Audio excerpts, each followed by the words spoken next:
Okay, we are adding fractions and subtracting fractions again. But now there's going to be something common. So, let's just think back to 5th grade again. If I had 7/6 plus 3/4, instead of multiplying these two together and say, oh, 24 is the common denominator, that works. But the lowest common denominator would be 12. Now, how do I know that?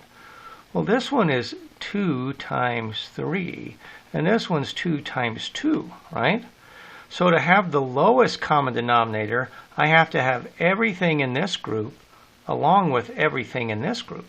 So I have to have a 2 and a 3, because that's in this group, and I have to have a 2 and a 2.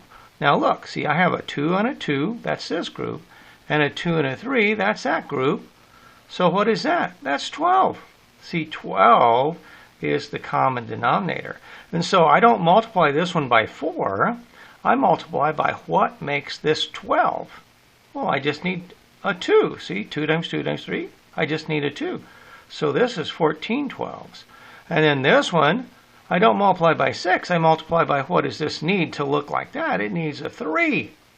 Right? So I multiply by 3, that's 9 12s. So 14 plus 9, that's 23 12s. And that's what we're going to be doing today, making lowest common denominators. That's what we want. So let's try. Let's start off with this one. Woohoo! Here we go. 7x over x squared minus 5x plus 3 over x. Oh my goodness. Well, notice I added a new step right here. We have to factor before we can decide what the common denominator is. So I have to factor this side. I know that x is common because there's an x in both things, and so I have x minus 5. Now here I have x times x minus 5, and here I just have x. Ha ha! What does it need?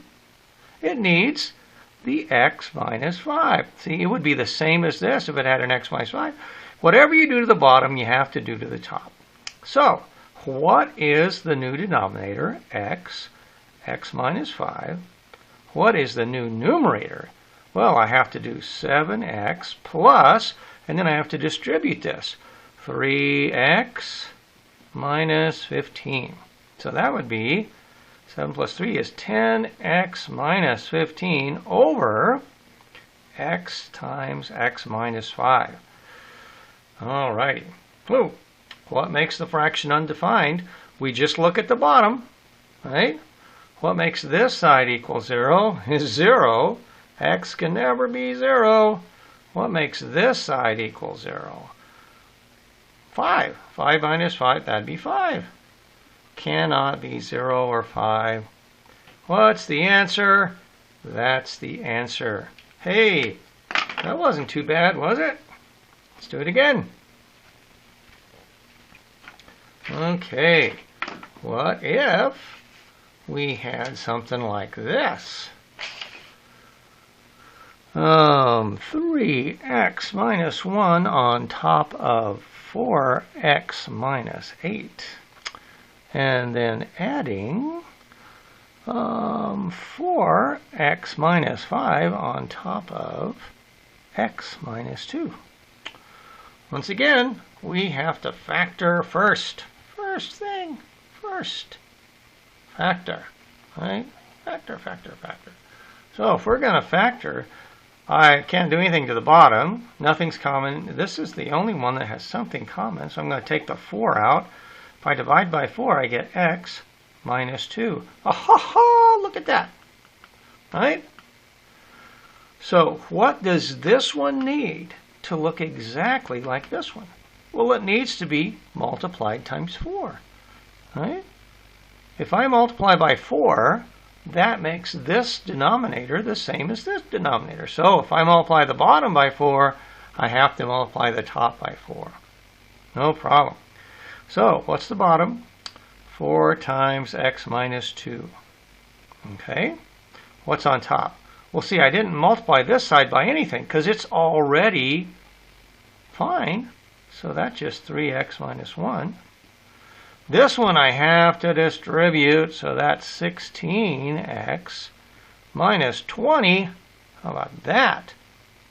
So 16 plus 3, you have to combine the ones that are alike. So that'd be 19x's. Negative 1 and negative, that's negative 21. And then what's on the bottom? X minus 2. All right. What makes the denominator equal 0? Well, this is 4. It's always 4. It's never going to be 0. But this one, if I accidentally pick 2, 2 minus 2, that'd be 0, and I couldn't solve it. So 2 is the only number that doesn't work here. You have to be able to find the answer and what makes the fraction undefined. How about that, huh? Let's do it again. Do it again and again and again. Yeah. So how about this one? There we go. 2x plus 3 and then x squared minus 25. We'll do a subtraction one just because we can. X plus 5. Alrighty. Now then, I'm looking at this, I know this is a special case. I know that if I factor that bottom, it's going to look like this. X minus 5, x plus 5 makes this denominator. Well, look over here. It just has the plus 5. It does not have the minus 5. Oh, what do I need? I need an x minus 5. Right? Now this denominator is exactly the same as this denominator, and I can subtract them. So, let's see. This is x minus 5 and x plus 5, right?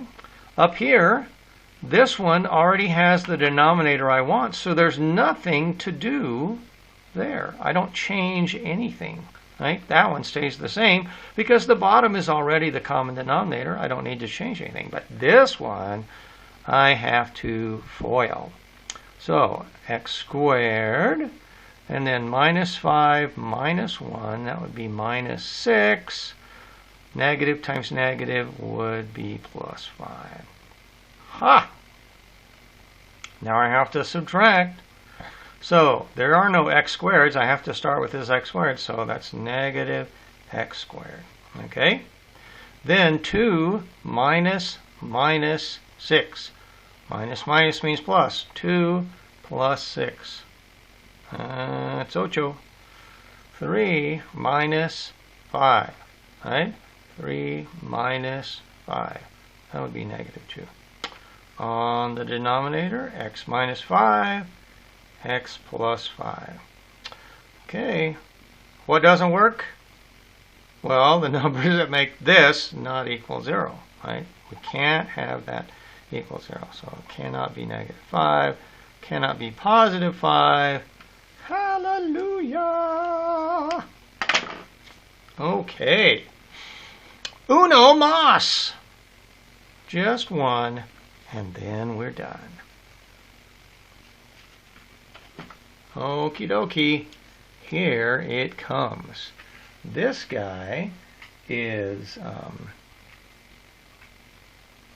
x plus 5 on top of x squared plus 4x plus 3. And we are going to add, we got room there? I think so. We're going to add x minus 1 over x squared minus 2x minus 15. Ho, ho, ho. Two big old quadratics on the bottom, right? Well, what do I have to do? Step 1, factor. I have to factor. Factor. So I'm going to do that right here. I'm going to factor right underneath here. The numbers that multiply to be 3 are just 3 times 1. There's the only thing it can be, 3 times 1, right? Those add up to 4, so we factor that. Okay. How about this one? Well, negative 15, we can have negative 5 and negative 5 and positive 3, right? Or we could have, what else could we have? We could have negative 5 and positive 3. And, oops. Or we could have negative 5, positive 3, negative 3, positive 5. So which one adds up to be negative 2? Aha! The first one. Negative 5, positive 3. Right? Okay. So, now, what's the common denominator? Oh my goodness. Well, I have to have everything in this group, so I have to have an x plus 3 and an x plus 1. Right? That has to be there. And what's over here? I have to have an x plus 3. Well, I do. I have to have an x minus 5. Well, I don't. So x minus 5. So, the common denominator has 3 parts.